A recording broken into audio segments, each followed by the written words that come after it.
Selamat berjumpa, saudara-saudara mahasiswa Universitas Terbuka. Saya Genta Mardika Rozalina yang pada saat ini akan menyampaikan materi pembelajaran terkait gagasan interaksi simbolik menurut pemikiran tokoh yang bernama Erving Goffman dan Charles Houghton Coley. Saudara-saudara, untuk mempelajari interaksi simbolik, mari kita awali dengan gagasan dari Erving Goffman. Manusia dipandang sebagai individu yang dianalogikan oleh Goffman layaknya seseorang yang sedang bermain drama dan teater, yang kemudian membuat yang dikenal sebagai dramaturgis. Interaksi tatap muka menurut Goffman adalah individu-individu yang saling memengaruhi tindakan-tindakan mereka satu sama lain saat mereka berhadapan secara fisik.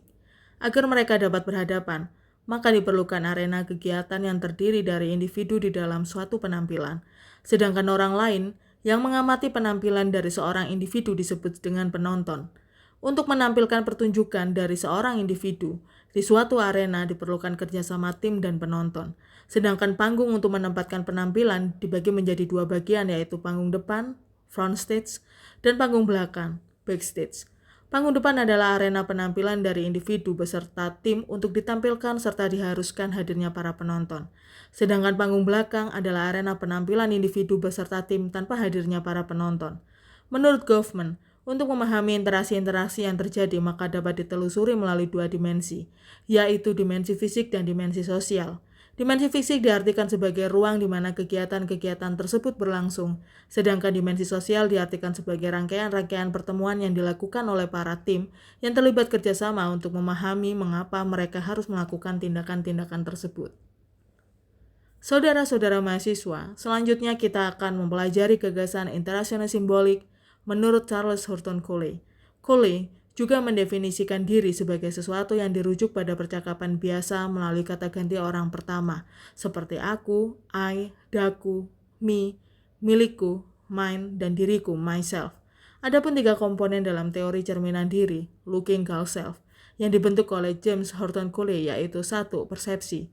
Pada tahap persepsi, sebagai tahapan pertama individu dalam upaya menentukan refleksi pembentukan citra diri, yang mana pada tahap ini, individu akan cenderung memikirkan bayangan, penampilan, dan wujud dirinya dalam sudut pandang pikiran individu lain dalam suatu interaksi sosial. 2. Interpretasi. Pada tahap ini dijelaskan individu akan melakukan interpretasi terhadap persepsi yang diterima dan dengan individu lain tersebut. Pada tahap ini, individu akan menemukan pemaknaan penilaian melalui penafsiran-penafsiran dari sudut pandang individu lain terhadap penampilannya. 3. Respons. Pada tahap terakhir, inilah individu yang telah melakukan penafsiran pemaknaan atas persepsi individu lain terhadap tampilan dirinya, maka akan dihadapkan dalam pilihan yang berpengaruh pada pembentukan konsep citra diri.